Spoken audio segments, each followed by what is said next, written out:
with the Nissans coming to the front. The Nissan heading Brock. Nissan's first and third. Brock sandwiched between them. And then in fourth place it's Grice. Fifth place, Harvey. And then the traffic standing very hard on the brakes very early as they make sure they get a line. The Volvo's picked up about 6 placings in the hands of John Bow. With his Fury, Brock, Seaton, and then Harvey. Let's have a look for the Volvo further back. Jim Richards is a good way back in the BMW. Look at him. He's about 12th or 13th. 3, 6, 9, 12. He's about 15th. Up the back straight. This is Grice on the second of the Nissans. Gary Scott. And he's gone. The Nissan, Gary Scott. And under brakes. Gary Scott's gathered it up again. And the lead car, George Fury, look at him on Peter Brock, the race leader. 129 laps, 503 kilometres, Grice is third, and Gary Scott somehow is still there and is fourth. Well, we lost a few pre-race, Jim Murcott. We seem to lose a few in the opening half lap as well. Well, what a remarkable piece of recovery there by Scott. It looked as if he'd collected the fence, collected a couple of other cars, but he's still in there fighting in his fourth position. I think we'll have an early pit stop for that car with some flat-spotted tyres, definitely. And John Harvey's fifth, and behind him is Dick Johnson, and then it's Crosby. See Scott's car looking the worse for wear. We've got 128 laps to go after this one's completed by race leader Peter Brock. And here goes Fury for the lead, and I have absolutely no doubt that he'll do it. I think he'll do it easily. So as he comes around to complete lap one, Brock is very determined. And I think, on the other hand, that Fury is the one saying, well, if you want to do that, I'll force you into it.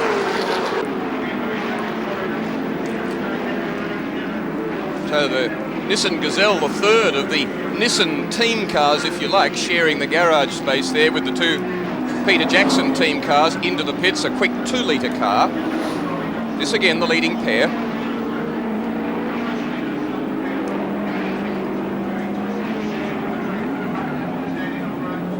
Already these two leading cars, Brock and Fury, have opened out a considerable gap on the third car.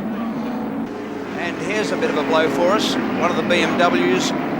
It's Kevin Bartlett, Trevor Crowe. And last year, don't forget that Jim Richards pulled up on the track, solved the problem himself, and went on to win the races. Frank Gardner moves in to see what else can bedevil the JPS BMW team in the opening laps of the Sandown Enduro. The question is, with that car, what is the problem? Meanwhile, Brock stretching his lead a little. Maybe Brock is expecting the 2 pit stops. It was a question whether they were going to try for one only pit stop, but Brock appears at this stage to have made up his mind to run as fast as he can and pick up the second pit stop. Look at Brock using more curbs than you've ever seen him use before, and that is directly the result of his running in Europe. The pressure that's going to come on Brock will come when Fury gets the pressure from Grice in third, or that's one of the possibilities when Fury will start to become more determined to go to the front. He'll certainly do it, if he can do it without, as I say, over-revving the car, going too deep under brakes. But if Grice gets onto his tail, as into the pits goes the second Nissan, it flew off the back of that collection there from fourth place, from third place. Fourth behind Grice. And in the pits there, the car that was damaged on the opening lap, halfway round, Gary Scott, front end in on the wheel probably. And it'll be the race tape to try and fix that and get it out again. But a non-standard problem always confuses the crews, because what do we do? Which part do we take first? How do we solve the problem? Needs a bit of analysis as well as action. A bit difficult to rehearse for something like this. And even to get the bonnet open. Now checking the radiator as its teammate down the back straight on lap 4. Grice, watch him for pressure, and there's the other car. The qualified third fastest, just 0.11 of a second slower than the car that's now running round in second place. Gary Scott getting into trouble in a curious place, but on the other hand doing superbly to hang on to it and to continue racing. As they go up the back straight, our leading three, it's Brock from Fury, Grice closing in under brakes. We'll really see some fireworks now. Grice has caught these two front runners. Fury seems to be quite happy sitting behind Brock, but Grice certainly won't be happy sitting in third. He'll want to get out in front and show these drivers that he's number one. Mr. 10/10ths really coming up as a threat, sliding the car around, working very hard to get his position right up in front of the field. Furious work going on Kevin Bartlett's car, the BMW, the second of the JBS BMW cars. It jammed in third gear. Kevin had no gears other than third. He's brought it back to the pits. He's been in already for 2 laps, and now they're putting the car away because it's obviously something that can't be quickly sealed. Very bad luck for Kevin Bartlett, enjoying a chicken leg about an hour before the start. Felt very confident as we see Grice's car damaged in the left front too. Bartlett felt very confident about the reliability of the BMWs. A curious problem, but his teammate Jim Richards has now come up from being, and Fury in the lead.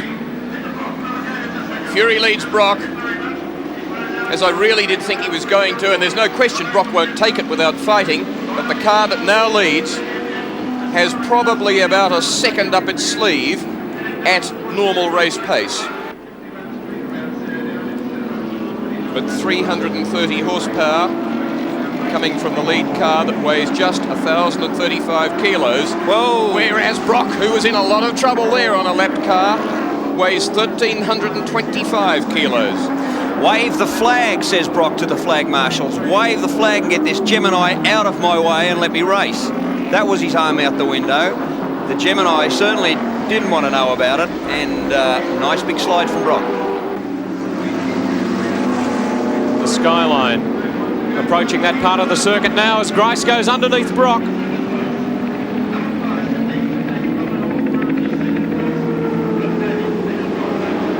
And working the tyres very hard early is Alan Grice. And in the meantime, down towards the tail end of the field, George Fury's Peter Jackson teammate, Gary Scott, who dropped back with his pit stop to 31st place, is now up to 23rd place. So he's made a lot of progress, and there's a lot of time left, obviously, in which to improve. And there's Scott in the second of the Nissan Skylines. Fury, number one driver in the team, in second place.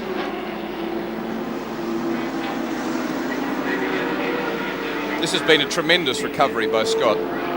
Really sensational. I mentioned earlier that Jim Richards had made a pretty good run from 13th up to 4th place, but Scott was far worse off than that. John Bowe had done similar, but Scott's done the best of all of them. Jim, you were impressed with him that he even managed to take hold of the car and keep it on the track and not go out on the first lap. Well, it appears that he's slid the car along the front of the fence, but his recovery from that area was absolutely sensational piece of vehicle control. The car was travelling sideways up the road, and somehow he pulled it back, lost about 2 positions, and got around the corner. 45, and it's Peter Brock in the pits.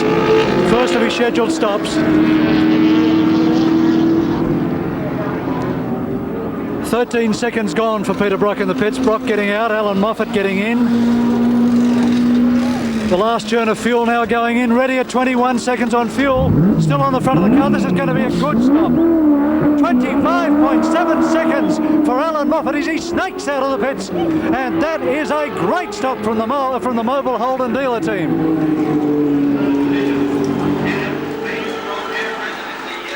So Moffat, thumbs in the air. And even some Ford fans cheering that one. They've been a bit quiet since we saw Johnson drop out, and Moffat goes back in 05, still in 3rd place. Down in the pits prior to the race, and there was a bit of money changing hands down there. There's a sweep on as to who will do the fastest pit stop today. The Holden dealer team getting in early there. Well, somebody set the standard already. That one's going to be tough to break. Well, indeed. In fact, Richards is 1 minute now behind second-placed Grice, second-placed Fury at least, and sandwiched in between them after that pit stop is Alan Moffat. Peter Brock, superb pit stop. How's the car going? Oh, beautifully. Yeah, I was just explaining, like, my radio's not working quite correctly, so I was explaining to the boys what the message I was trying to get through to them, and the message, if they wished to give to Alan, which was, sit on that pace, there's nothing silly's happening. If I went much harder, I felt that that's a bit too fast for 129 laps. Now Moffat's just done a 1:53.5, and that was fairly unhindered. So Brock's been sitting on about 1:53 neat. So Moffat's only at this stage half a second lap behind him, only after a couple of minutes on the track. Good going. And in fact, behind them, behind Moffat, is 14.6 seconds to Jim Richards after the pit stop. This is our leader, Alan Grice, on his 48th lap. Had the headlights on after about 20. Took over the lead at lap 12. So we've had 3 leaders of the race. Initially Brock for 5, Fury for 6. And taken over since lap 12. Well, remember too that it's a 129 lap race, so half race distance is 65 laps. So any Commodore going for that sort of distance has a massive task, as Peter Brock says. They've got to do the next 17 laps on something a bit more than 17 litres, which is what I had left. And of course, at Brock's pace and consumption, would be quite impossible. Grice has got things worked out fairly well, but he should be down now. He'd have been using similar fuel, perhaps a touch more than Brock. So he's down to perhaps 10 litres remaining in the tank. 10 litres, 100 kilometres. It's 28 miles per gallon in road terms, and fairly achievable, not in a V8 Commodore though, even on the road. And in racing, it's more like 7 kilometres per gallon. And there's the man looking after us for the aerial shots. And if you'd like to swap Possie's places with him, you're more adventurous than I. Don't fancy that at all. Now, if Crosby's car has only reached that far, any second now, Grice must be stopping. Oh. There he is.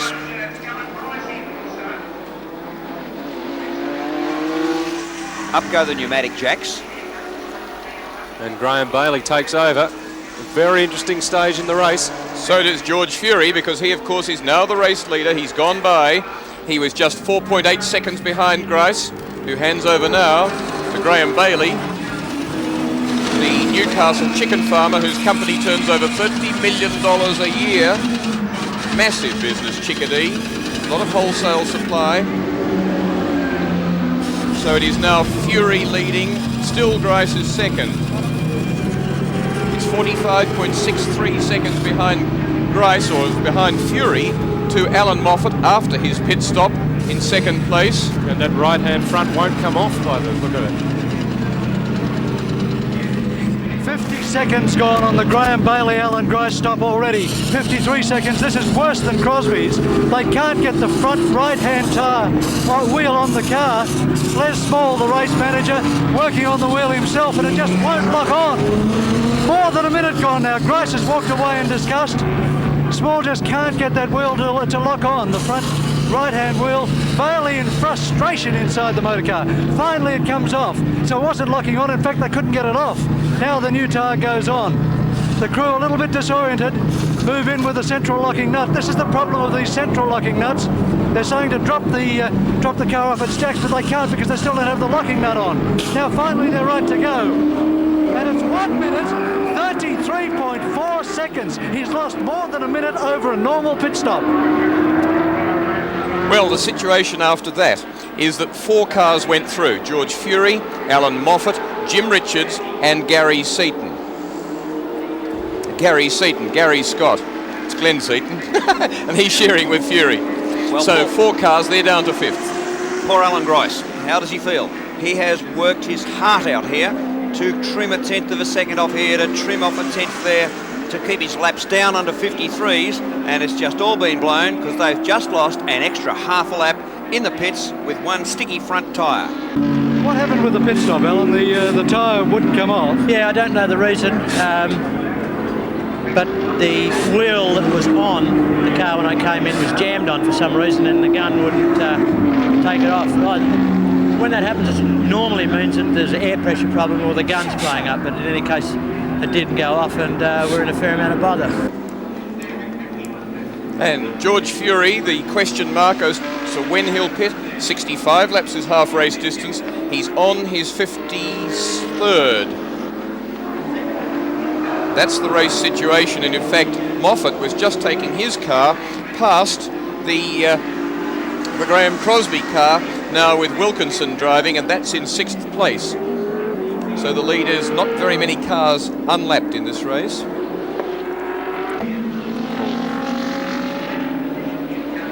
Well, will when the time comes. That's what they're hoping.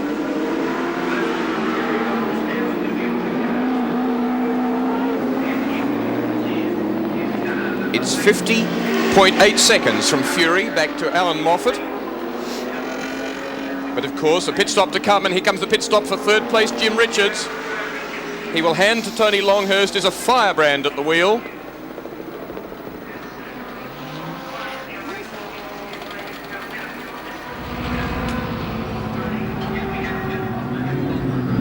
What a disaster for the JPS BMW team. They're in way long before their half-distance calculation. Frank Gardner, the team manager, says they've got a tyre problem which has forced them in. I've seen the back tyres come off and don't see a problem with either of those. Jim Richards is getting out, Tony Longhurst in the motor car. This is going to be a quick stop nonetheless, but not as quick as Brock's. 28.88 seconds. The car stalled, probably closer to 30 seconds. But a disaster for the JPS BMW team. We'll now have to wait to see whether it's possible that they can get right to the end of the race without another stop, but frankly I doubt it. Best laid plans. 41.02 seconds. 41 seconds from Moffat in 2nd place to Gary Scott, now 3rd. And yes, car number 2, the Graham Bailey car, went past also, so that the BMW was 5th when it came back out of the pits. And plenty of smoke there from the Commodore. Is it Moffat or is it the Harvey car? And in fact it's Fury coming up to lap Graham Bailey, and Moffat in trouble. That was the car running at slower laps. Maybe was it the pit stop that caused the problem?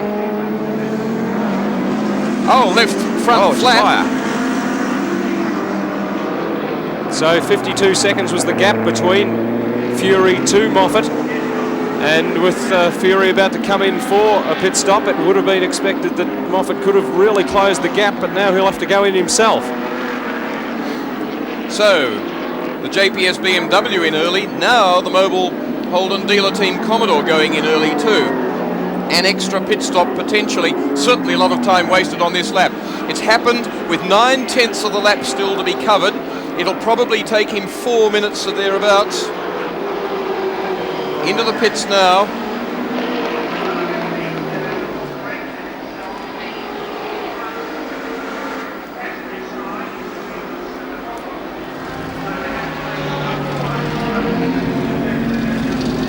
Once again, a good pit stop, a good job done, thwarted and frustrated by a little mistake or a little problem. Okay. The problem with Alan Moffat's car is a front left-hand tyre. The tyre has gone flat. That's why Moffat's come into the pits. There's confusion down here because the Gary Scott car, the Nissan, is right next door. Moffat has to be pushed back to be able to get round the Scott car. Moffat has lost 23.39 seconds in the pits, but it was because of a front left-hand tyre. Now, the Scott car is in. Terry Shield, the relief driver, is in the motor car. This is the damaged car around the front area. This is a scheduled pit stop. I think Fred Gibson, the team manager, is using it to gauge fuel consumption to discover just what George Fury is capable of doing, but he's aiming to keep Fury out. And we look behind us, and now all of a sudden John Harvey is in the pits as well. Harvey getting out of the car, Neil Lowe getting in. Boy, oh boy, the pit people down here are busier than one-legged frogs in a snake pit. This is some action. Harvey's stop is a scheduled stop. That is scheduled given that he's already been in once already because the front sway bar on the left-hand side fell off early in the race. Well, this has been a great effort, not just by George Fury, but by the whole Peter Jackson Nissan team. The development of that car, a year out of racing last year to develop it, and did they ever know what they were doing under the guidance of Howard Marsden? There's Graham Bailey showing a very different situation to what Alan Grice did when he was driving the Chickadee Commodore. Brand new car at the beginning of this year, not the car that Grice has been using in Europe. That is Graham Bailey's car, brand new from the Roadways organisation earlier in the year, built by Les Small, and Bow finding a way round him. And you see the jerkiness, the Bailey not so used to somebody coming by, and not so smooth in letting him find or giving him a bit of track to use. But the Nissan team, as I say, stayed out last year, developed the car on behalf of Nissan Japan, told them what the specification needed to be for the homologation papers. They built the parts and so on, the gear ratios they needed, had them homologated, came out racing this year, and in 7 months has become the car to beat over the Volvo Turbo that's been developed in Europe over a number of years, over the Commodore that's been an ongoing race car for many years, and this Australian development by Nissan in Melbourne, and now the effort taken over by Fred Gibson has been quite outstanding. So this is the dice for second and third. 1 lap behind the leading car, but with a pit stop to come for it. Moffat, Bailey, as you can see, about as quick as Moffat through the slow stuff, and that's typical of a less experienced driver. They can be quick on the slow stuff, where a good driver is quick is on the really fast flowing corners, something in a car like this, I suppose, above about 160, 180 kilometres an hour, and that's when the not so experienced drivers, yes, they grit their teeth a little bit and their palms get a bit sweaty. But the people like the Brocks and the Moffats and the Richards and co just love it, as into the pits, just short of the half distance at the end of lap 63. Goes the race leader, George Fury, in the Peter Jackson Nissan Skyline Turbo. Lap 63, and George Fury is into the pits, ready to hand over, and in fact already doing so, to his young teammate Glenn Seaton. This has got to be a perfect stop for the Nissan team. Fred Gibson, the team manager, is delighted that the car has got to 63 with reserve, he says, which means that he believes this is the only stop the car will take in this event. The team was practicing its pit stops all morning, and it's been perfect. 26.66 seconds, unfussed, relaxed, and Glenn Seaton has now gone out with the weight of the world on his shoulders to keep the Nissan team in the lead in this long distance Castrol 500. In fact, all that's happened there is that the 3 cars behind it have come up onto the same lap, but it has retained its lead. The race lead is still the George Fury car. Now Glenn Seaton from in car number 2, Bailey from Moffat, from Richards and from Gary Scott. George Fury, congratulations. What a great race the Nissan's putting up. Yeah, it's a good little car, isn't it? The car's performing very well. Grassy's been going well, but I think our car with the 1 stop is going to last out well. Glenn's a good driver. He'll do the same times as I will. So all in all, I think if the car holds together, we're looking very well. So the race continues for second spot. Moffat holding it from Bailey.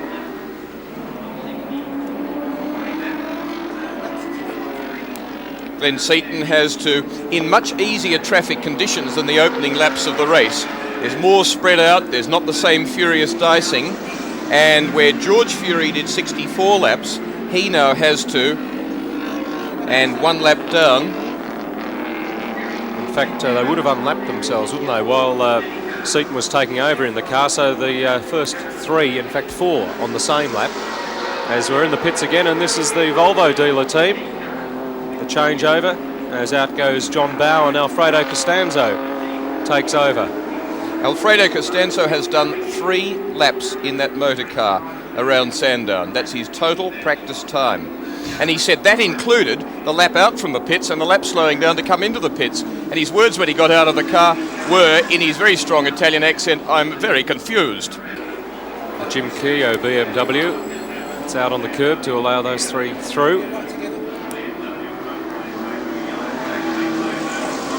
And in the sand trap, Michael Quinn, John Faulkner Corolla. Not going too far without some assistance. Don't worry about pushing, chaps. You will never move that. You will absolutely never. And the more you try, the further it goes. And that was the leader in the 2-litre class. About 195 horsepower now out of that little Toyota engine. Twin cam 1600. At this stage, you would probably prefer to have about 24-inch ground clearance, tall tyres and tall wheels and knobbly tyres. Out comes the old tube, the bag. Try and go back on, get a bit of traction. The next movement is to wrap this around the brakes and the axle, and then you really multiply the problem. Yes. No, John Faulkner has got no chance of getting that car out of that situation with what he's got there. Can't you do something? The frustration of the driver is very obvious. Again, he can see the seconds ticking away. Seem to have sorted out any turbo problem that might have been there from the Amaru meeting that perhaps had put question marks on the reliability of the Nissan Skyline.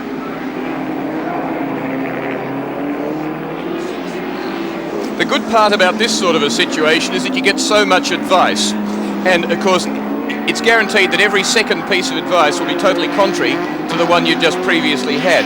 The driver usually helps by something like saying, well, if you blokes had just lifted a foot off the ground and we'll put some bricks under it, you know. Everybody gets totally illogical and frustrated, and they're not far from success.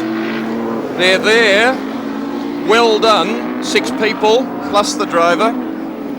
They lifted it sideways, and well, quite an achievement, because we've certainly seen cars into sand traps that have never moved again before the tow trucks arrived as the days got dark. And there's a Commodore that's gone off. It's one of the it's the Lusty car. Don't know which Lusty was at the wheel, Graham or Ken. Either way, they've been perhaps too lusty on that corner. Well, no, it was blowing its engine as it came down the straight just a little while ago. It was instead of the oil staying in the sump and circulating, it was being Marshall's burnt. backing off very quickly there. That's Graham in the car. Brother Ken's got out. So, not very long ago, down at the end of the main straight, we saw this action in the Mulver Hill Commodore. Tony, jump on the brakes, lock it up, oil And up in the sand trap. Great credit, he knew where he was going. I suppose the people in the pits watching their watches initially to see what sort of times Glenn Seaton was doing, but they know that he can do the times. It wouldn't have come as any surprise to see him doing similar times to George Fury. So as I say, what they're really looking at in the pits now is hoping for the scourge of turbocharged powered cars, their problems, and that's the Kevin Bartlett Trevor Crowe JPS BMW that has had its second gearbox after locking in third gear and is obviously parking again. But yes, what they'd be hoping for is that this car gives problems. But so thorough has the Nissan team preparation been. If I sound a fan, I'm only seeing it as the team has done it. And after they won Surfers, the following day, because they broke a drive line on the start, they went and did a 1,000 kilometre test. Let's have a look here at Trevor Crowe, Kevin Bartlett's car number 9. Never looked like a line to go around that corner.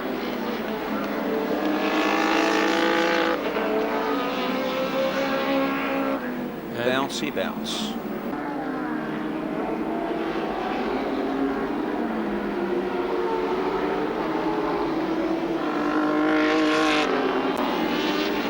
Race situation. So, well over half distance. The in-between drivers in the cars at this stage, and David Ratcliffe, Don Smith. Don Smith. 3-wheeling's not the trick.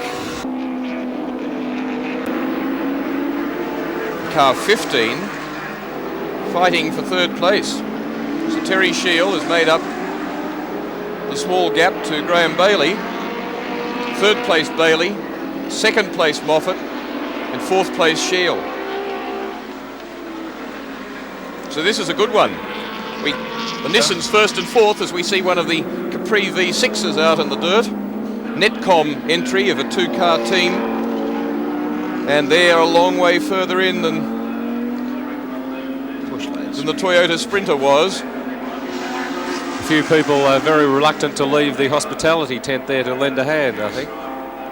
If you double the number of persons trying to shift the car and start bouncing it instead of trying to roll it, maybe you'll get somewhere. There's another opinion that's been thrown into the ring coming from Jim Murcott. Yes.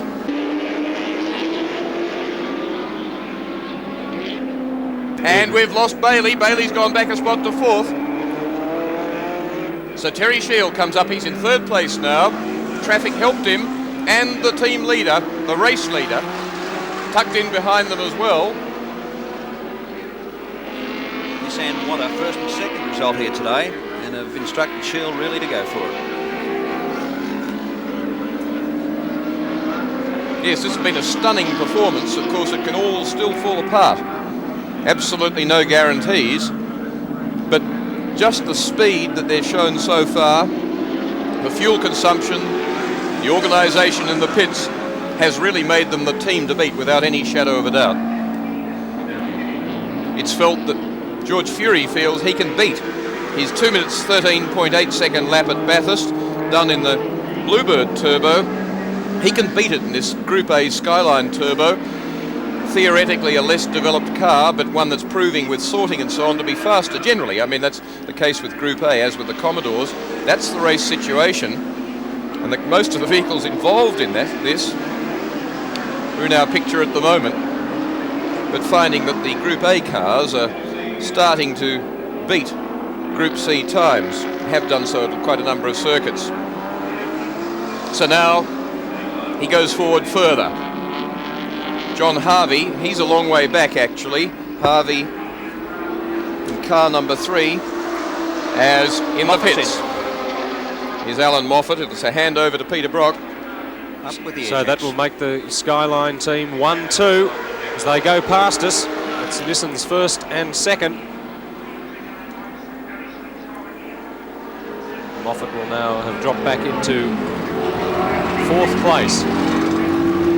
The second scheduled stop for the Peter Brock Mogul Holden dealer team, and Brock's out in another wonderful time, less than 25 seconds. Unfortunately, Alan Moffat, with that unscheduled stop for the front left-hand tyre being flat, has caused the team to drop back. But now, with Brock out and with his attitude exactly right, we're going to see fireworks from Peter Perfect. And 5th place now is Peter Perfect, with Richards having gone through as well. So he's got the job in front of him. The prediction has come from John Smales. Fireworks from this man. And they are presently in 5th place. Wrestling the car around on cold tyres, on fresh cold tyres. And a flurry of activity in the pits now as Larry Perkins' car comes in with David Parsons at the wheel. He hands over to LP. This is likely to be their last stop as well. Certainly it was the Brock team's last stop, and Grice won't be far behind, I'm sure. Whistles blow. Second churn of fuel is in. Problem with the front left-hand wheel. Finally locks in. And Larry Perkins smokes out of the pits, almost taking out the rear of the Colin Bond Alfa Romeo as he goes, but a bad stop, 47.68 seconds. And now it's Graham Bailey into the pits, so it's a sprint for John Smales to get down to the Chickadee Roadways pit. And Grice to take back over from the car owner Bailey.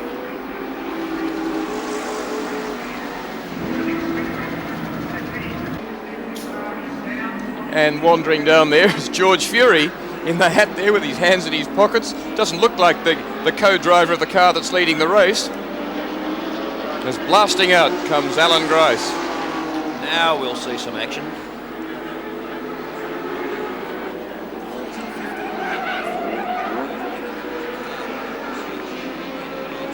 Ah dear.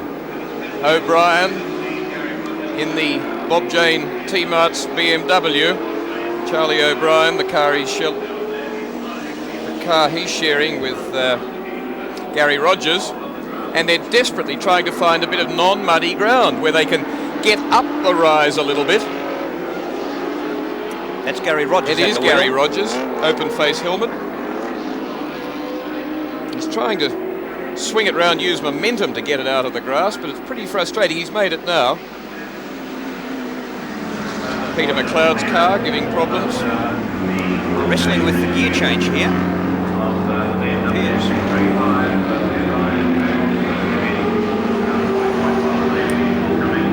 Gear selection problems, obviously. And these are the retirements. We saw Francevic, McRae scratch their car from the start after a high-level meeting about 30 minutes before the start. Dick Johnson's blown his gearbox. Holden and Cutchy gone out in one of the small cars. Kay and Thompson as well, Ratcliffe and John Smith. We heard him explain what had happened to his car. Crow and Bartlett, more significant among the front runners. The third gear problem, a gearbox change, but then later retiring again. The Lusty car, you saw that, had been blowing smoke, got out in the grass and has now parked it. And then John Smith and Drew Price. In fact, I'd named too many Smiths around with Ratcliffe, but it was John Smith explaining what had gone wrong with their Toyota Sprinter. Let's have a look at this one. Commodore in a pile of trouble. Larry Perkins. And handled well. And Larry looking down the road and then starting to wonder who he's going to collect. But he hung on to it and threw it right round, and it expired in sort of a whirlpool there, coming onto itself.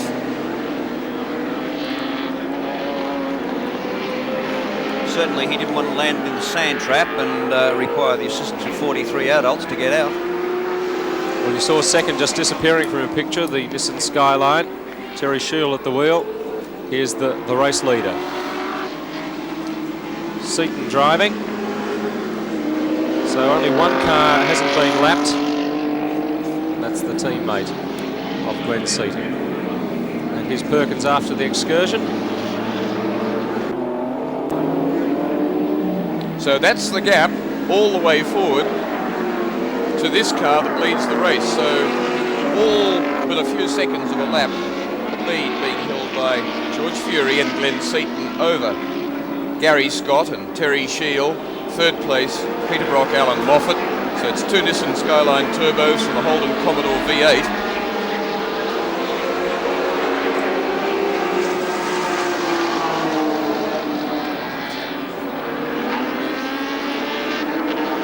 Charlie O'Brien, Gary Rogers' cars recovered, running in front of the race leader on the track.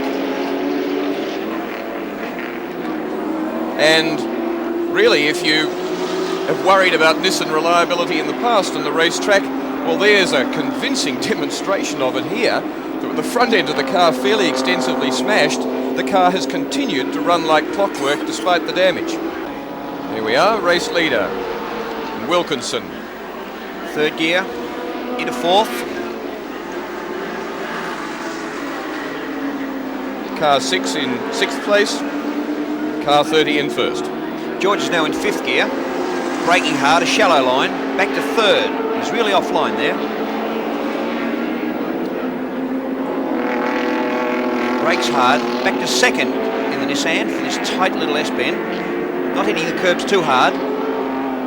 2nd gear again for the entry onto the back straight. Quickly into 3rd, way through there by the Toyota. 4th gear now, winding it up on the uphill back straight.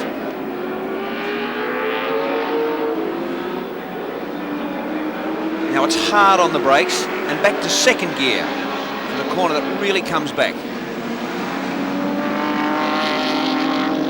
Briefly into 3rd gear. Back to 2nd now for Glenn Seaton. Right on the tail of the Brian Bolwell BMW with Tony Farrell as co-driver. Tony in the car at the moment. Into 3rd now for Glenn for this sweeper. Catching up to the Capri. 2nd gear again. Being thrown around a fair amount. No wonder Larry Perkins couldn't keep his times going without a seatbelt. 2nd gear still. The old Dandenong Road corner under the Winfield sign. Back to 3rd.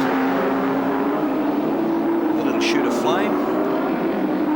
second gear now for a right-hander, brushing the curb on the left and the right, touching the dirt perhaps, not that time, and into the main straight. A lap around Sandown with Glenn Seaton and Jim Murcott. And Peter Brock, 0-5. He's was third place. Not so perfect? No, sir. No. He said, yesterday I was as happy as a sandboy. I enjoyed my qualifying lap. The others were tensed up, having to report to team captains and so on. He said, I was just doing what I enjoyed. But car 15 was already in front of him. The cars behind him were Grice in 2, Richards in 1. So we'll get a check on how much time that cost Brock and what it meant in terms of positions in just a moment.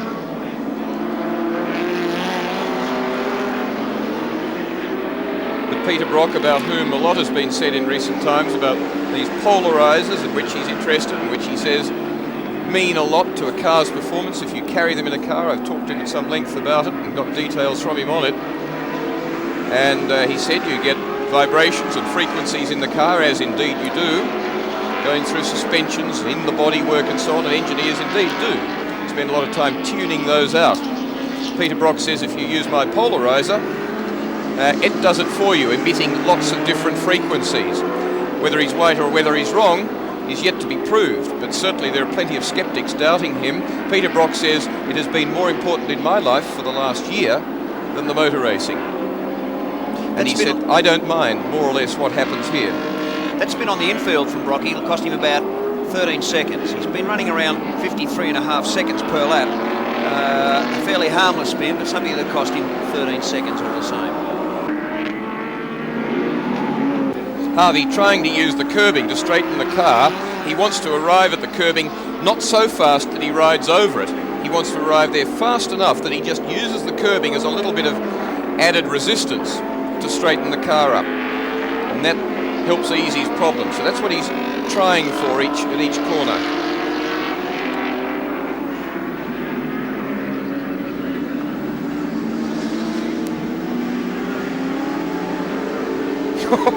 Grabbing third and half turns of lock and grabbing them very, very quickly because he needs them right now. These are the sort of days when the driver's saying to himself, why the bloomin' hell do I really want to do this? Well, it's the sort of days too when drivers earn their money. As George Fury's in. The youngest man in the motor race, Glenn Seaton, and leading the event, is in for his security stop. 4.5 seconds, but look, he's taken the bottle with him. They're running after it. That's the waste bottle that actually catches any overflow. And it was one of it was the Network Alpha team that raced ahead, pulled off the bottle for the Peter Stuyvesant team. Well, there you go. They were ahead by a lap, and for the sake of saving 1 second, they lost about 30. Dunlop Bridge repositioned from the old days with his tight right and left. Round past the pit entrance there and a little bit of a left-hand kink and onto the straight. And look what the chopper's doing. And the intrepid cameraman to stay with this and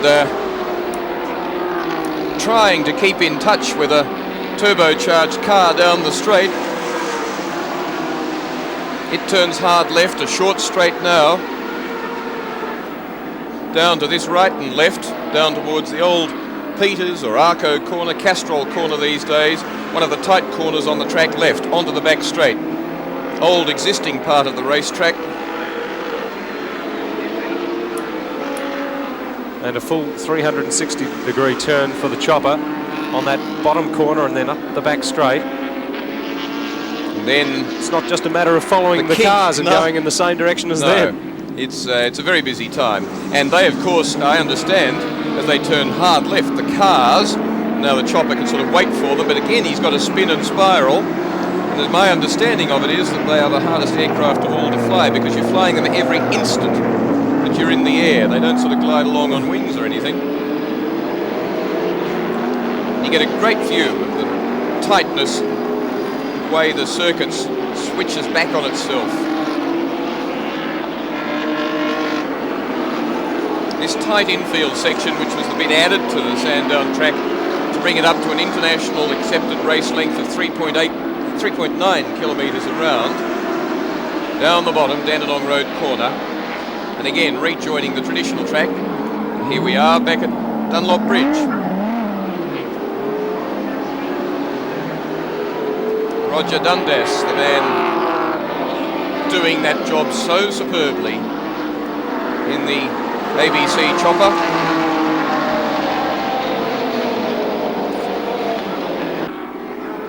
This is really an attack from Bryce. Bryce using every trick he can. He's got a master to beat. No point really attacking these couple of corners unless Brock makes a little mistake, covering that inside line.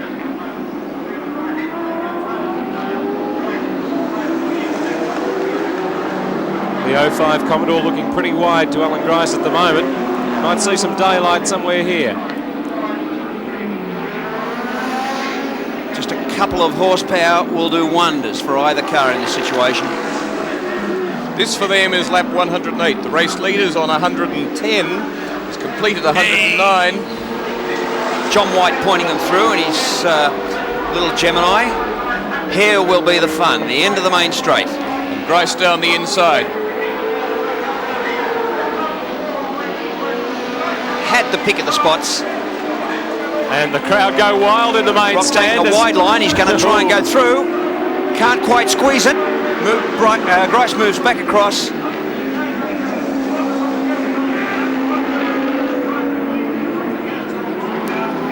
Now if Brock can tuck in behind, he'll get a drag up the hill. If there's just a bit left in the engine, or will Brock leave it? He hasn't got it. Look, the car's not staying with Grice under acceleration. No way. It's nowhere near it. No way. Grice is romping away. Well, one man who knows the true meaning of anxiety at the moment is Nissan team manager Fred Gibson. Fred, 20 laps to go. You must be feeling pretty terrible. Still a long way to go, John, isn't there, really? Now it's been a good day for us, a good race so far, so I hope we can last another 20 laps. Well, it was looking all desperate there from lap 1 when Scotty had his problem. Yeah, Gary's come back well. He drove a terrific stint in the car, and Terry's done a super job also to come back from where they were, which they were back in about 15th spot.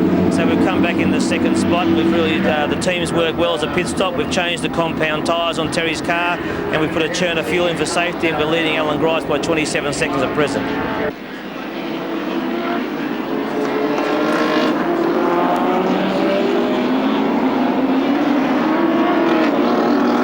Grice is using just every inch that he can find here. He's up on the curbs on the outside. He's bouncing off the inside.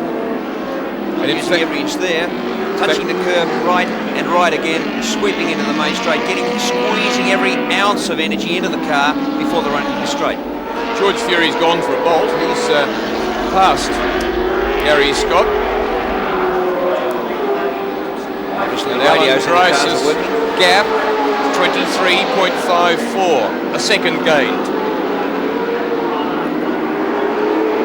Yes, you can see there, race leader now leads on the track as well. Well, a second a lap still wouldn't get him up there to take third place, would it? What's the gap between second and third at this It's 23.54, so a second gained at last lap by Alan Grice. But it really doesn't need to get critical. They'll give away a second a lap for 16 laps, 16 seconds. That still leaves you with 9 in front at the end. They'll be prepared to let Grice gain a small margin, as long as it's not a big enough margin per lap to be there in front at lap 129. But Grice would be going for broke anyway, whether he was 3rd, 4th, 10th or 93rd at this stage of the race.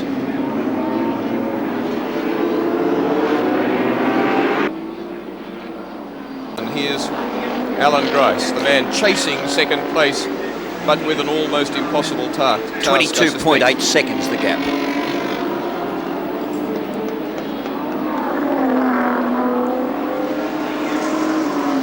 Lap 117 is the leader. Glenn Seaton, Graham Bailey and Alan Grice in third place, in fact, at the moment, behind the other Skyline. And has something happened with car number 15 in second place. Well, earlier, but Seems not. seems to be still circulating. All right, there was some concern that perhaps Shield was having problems in second place.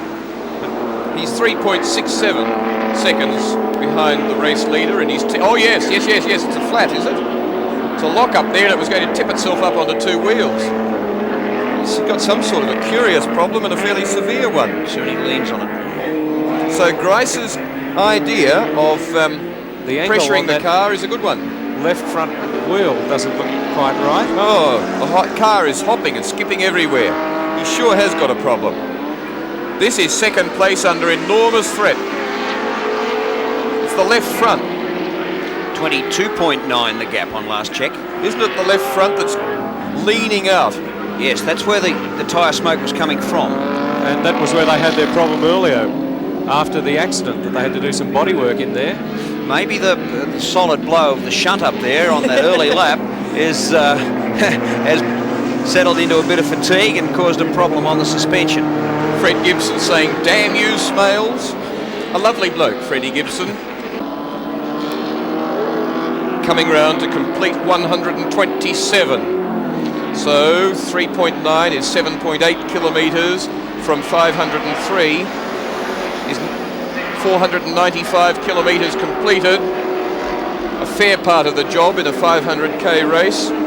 Their lead over on the track is a lap and 7.55 seconds over their second team car, this battered looking monster, and its lead over Alan Grice in third is 11.18. So it's still not coming fast enough for Alan Grice, but look at the man work. This is lovely to watch. We need race drivers and we want people who have a go, and Grice is certainly one of those. Fury still has the Glenn Seaton still has the pace running here. He's only eased off a little bit, probably knocked a few revs off, probably started braking a little bit earlier, but he's still going in 1 minute 54.5 seconds per lap, and he's going to do it easy. Nissan's a fair way back in the Endurance Championship, and this will not be a good enough result, even the 1-2. I don't think I'll have to work the points out in a moment, but they started 20 points behind BMW. They were in third place in the series, 48 points to 28 with Alpha Sandwich between them on 36. And Richards, compared with George Fury, same thing, 48 to 28 points. So certainly Fury won't catch Richards. And we'll work out for you whether Nissan will catch BMW.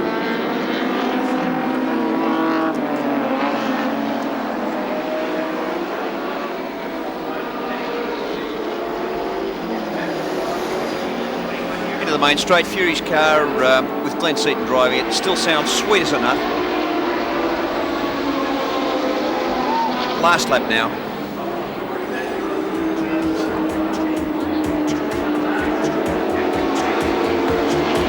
A great drive, this one. Popped off first and second grid position. They would have occupied the front row but for an electric flying lap by Peter Brock yesterday that took him from third to first grid position.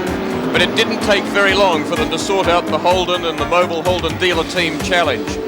And since then, they've run like clockwork, tremendously competitive despite that initial error from Gary Scott on the opening lap, and it really has become a clean sweep.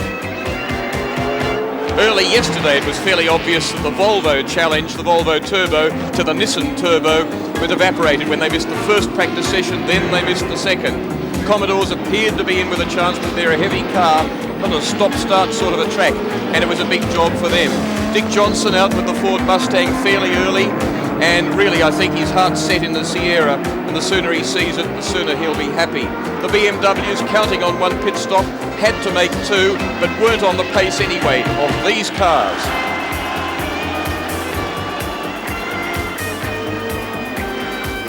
And it's been a great effort, not only by the drivers, but if you like, by Australia, because it's Australian mechanics, engineers, team managers that have done the whole effort on behalf of Nissan Japan, and it's been superlative. And they're coming round to win the Castrol 500 race at Sandown.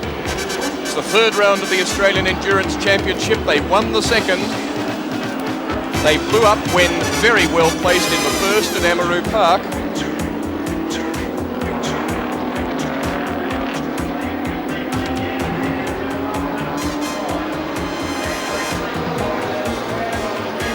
Waiting for the team, the second placed car, is Glenn Seaton.